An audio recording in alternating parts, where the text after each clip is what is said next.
கேக்குறதுக்கே ஏதோ science fiction படத்துல வர மாதிரி இருக்கு. நிகழ்ச்சியை கேட்கும் நேரான உங்களுக்கு ஒரு உற்சாகமான வரவேற்பு. வழக்கமா நாம ஒரு போனையோ அல்லது கம்ப்யூட்டரையோ வாங்குறோம்னு வச்சுக்கோங்களேன், அதோட ஹார்ட்வேர் மாறவே மாறாதுன்னு நமக்கு ஒரு எண்ணம் இருக்கும், சரியா? ஆமா, என்ன மாடல் வாங்குறோமோ அதுதான் எப்பவுமே இருக்கும். அதுல எந்த மாற்றமும் இருக்காது.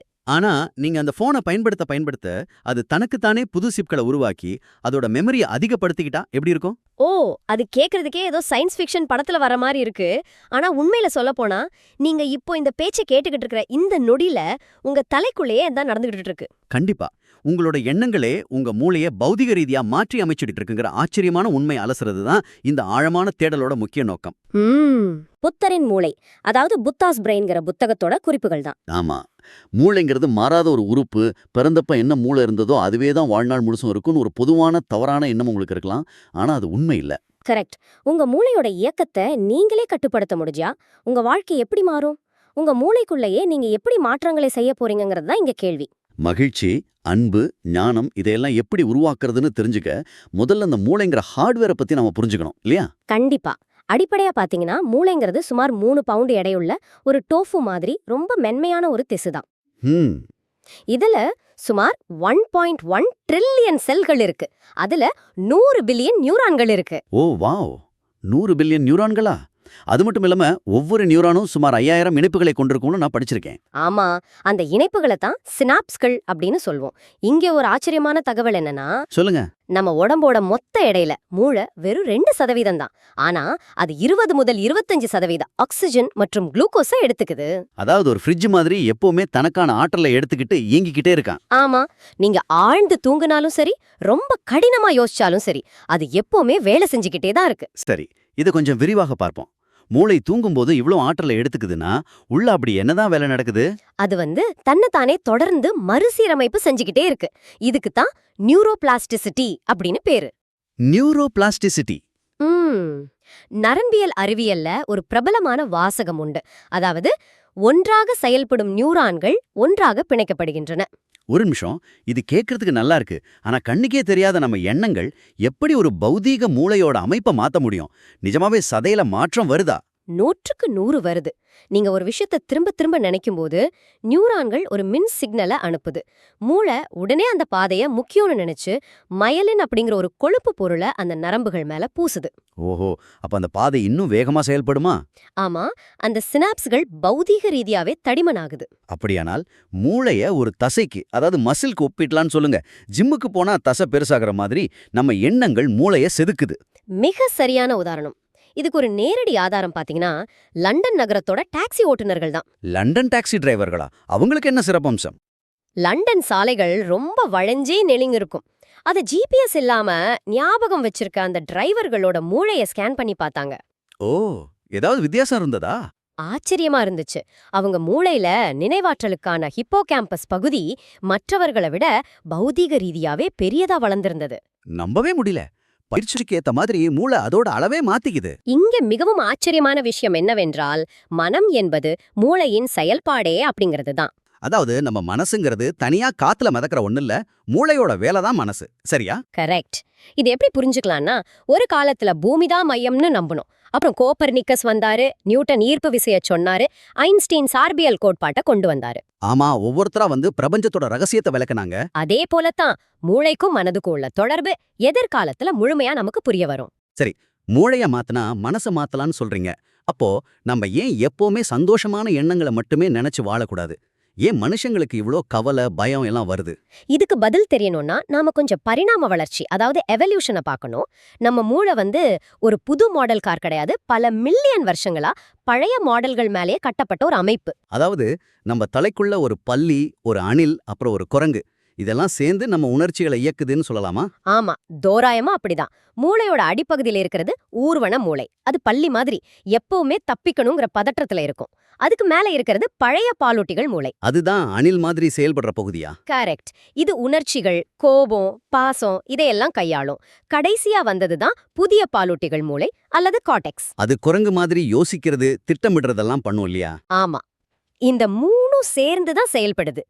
கோடிக்கணக்கான வருஷங்களா நம்ம முன்னோர்கள் உயிர் வாழ்றதுக்காக இயற்கை 3 அடிப்படை உத்திகளை உருவாக்குச்சு. அது என்னென்ன உத்திகள்? 1, பிரிவினைய உருவாக்குதல். 2 நிலைத்தன்மையை பேணுதல், 3 வாய்ப்புகளை நெருங்குதல் மற்றும் அச்சுறுத்தல்களை தவிர்த்தல். சரி, இந்த உத்திகளெல்லாம் உயிர் வாழ தேவையானது தானே, அப்புறம் ஏன் இதனால நமக்கு கவலை வருது? இது ஒரு முக்கியமான கேள்வியை எழுப்புகிறது. இயற்கை அன்னைக்கு நீங்க சந்தோஷமா இருக்கீங்களாங்கிறது முக்கியமே இல்ல. ஓ. நீங்க எப்படியாவது உயிர் பிழைச்சு உங்க மரபணுக்களை அடுத்த தலைமுறைக்கு கடத்தணும். அது மட்டும்தான் அவளோட நோக்கம். இந்த 3 உத்திகள்ல ஏதாச்சும் ஒன்னு ஃபெயில் ஆனாலும் மூளை ஒரு எச்சரிக்கை மணியா அடிக்கும். அந்த அலாரம் தான் வலி, மன அழுத்தம், கவலை இதெல்லாமா? ஆமா. அப்போ இதற்கெல்லாம் என்னதான் அர்த்தம்? நேரான நீங்க வேலைக்கு போகும்போது வர டிராஃபிக் எரிச்சலோ, ஆபீஸ்ல பாஸ் திட்டுவாருங்கிற பயமோ மூளையோட குறைபாடு கிடையாதா? மூளை சரியா வேலை செய்துங்கிறதுக்கான ஆதாரமா அது? 100% உண்மை. மூளை உங்களை பாதுகாப்பா வைக்க தான் ட்ரை பண்ணுது. ஆனா காட்டுல புலி துரத்தும் போக அடிக்க வேண்டிய அதே அலாரம் இப்போ ஒரு இமெயில் வரும்போதும் அடிக்குது. அதுதான் பிரச்சனை. ஓஹோ, இந்த டிஃபால்ட் செட்டிங்கை நாம தான் மாத்தி அமைக்கணுமா?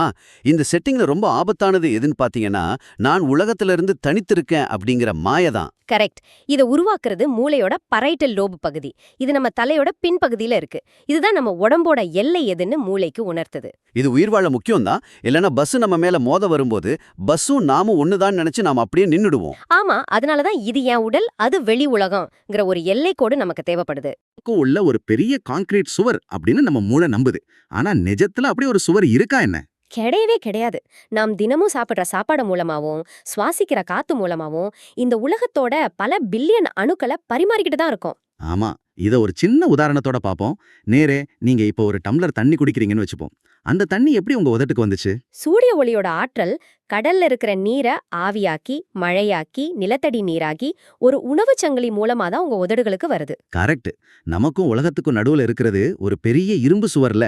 அது ஒரு சின்ன மரவேலி மாதிரி தான். காத்து, வெளிச்சம், அணுக்கள் எல்லாம் அந்த வேலி வழியா உள்ளேயும் வெளியேயும் போய்கிட்டு தான் இருக்கு.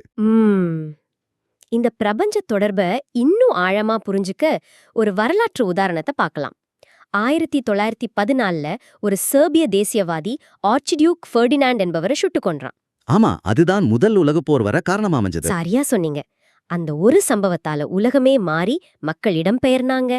இதனாலதான் இந்த புத்தகத்தோட ஆசிரியரான ரிக் ஹான்சனோட பெற்றோர்கள் 1944ல ஒரு நிகழ்ச்சியில சந்திக்க முடிஞ்சது. வாவ்! உலகத்துல எங்கேயோ எப்பதோ நடந்த ஒரு துப்பாக்கிச் சூடு இன்னைக்கு நாம இந்த விஷயங்களை பேச காரணமா அமைஞ்சிருக்கு. எல்லாமே ஒன்னோட ஒண்ணே இணைக்கப்பட்டிருக்கு. இதை விட ஒரு பெரிய ஆச்சரியம் இருக்கு தெரியுமா? என்ன அது?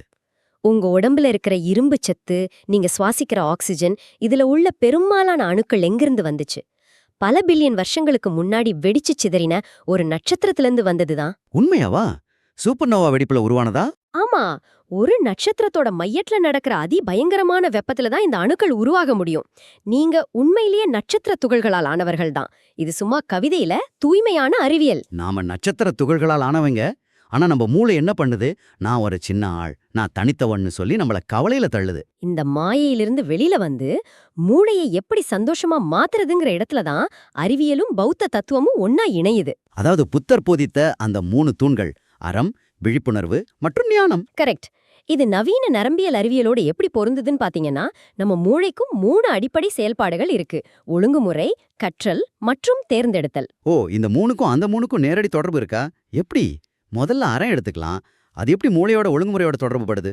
நாம அறத்தோட மத்தவங்களுக்கு தீங்கு செய்யாம இருக்கும்போது நம்ம மூளையோட முன்கடல் பகுதி, அதாவது ப்ரீஃப்ரண்டல் கார்டெக்ஸ் தூண்டப்படுது. அதே நேரத்துல பாராசிம்பத்தட்டிக் நரம்பு மண்டலம் செயல்படத் தொடங்குது. ஒரு நிமிஷம், இந்த வார்த்தைகள் கொஞ்சம் டெக்னிக்கலா இருக்கு. பாராசிம்பத்தட்டிக் நரம்பு மண்டலம்னா என்ன? ரொம்ப சிம்பிள். நம்ம உடம்புல 2 நரம்பு மண்டலம் இருக்கு. ஒன்னு சிம்பத்தட்டிக், இது காரோட ஆக்சிலரேட்டர் மாதிரி, ஆபத்து வந்தா ஓடச் சொல்லும். இன்னொன்னு தான் பாராசிம்பத்தட்டிக். அப்போ அது காரோட பிரேக் மாதிரி செயல்படுமா? எக்ஸாக்ட்லி. அது இதய துடிப்பை குறைச்சு உடலை அமைதிப்படுத்தும். நாம அன்பா இருக்கும்போது இந்த பிரேக் சிஸ்டம் வேலை செஞ்சு பயத்தை கட்டுப்படுத்துது. சூப்பர்.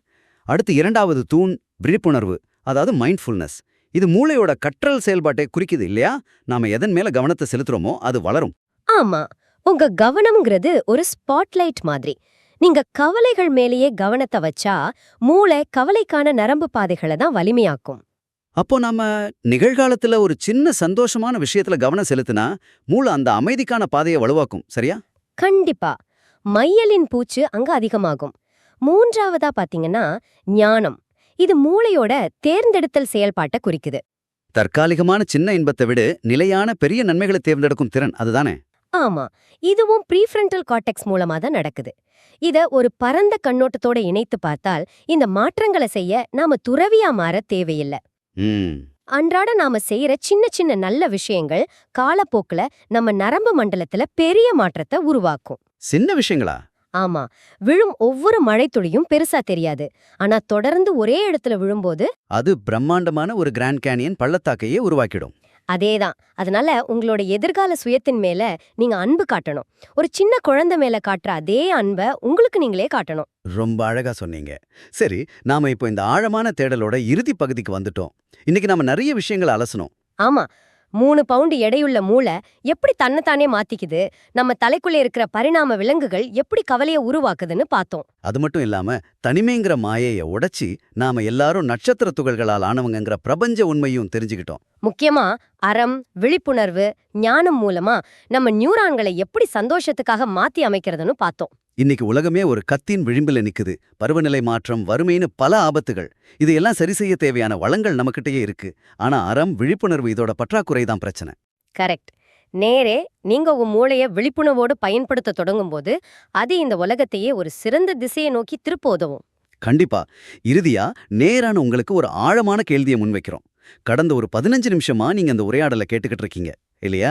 ஆமா, இந்த 15 நிமிஷத்துல நீங்க கேட்ட புது தகவல்களால உங்க மூளையில புது நரம்பு பாதைகள் இப்போ பௌதிக ரீதியாவே உருவாகி இருக்கும். நீங்க இந்த பேச்சை கேட்க தொடங்கினப்போ இருந்த மூளை இப்போ உங்ககிட்ட இல்ல.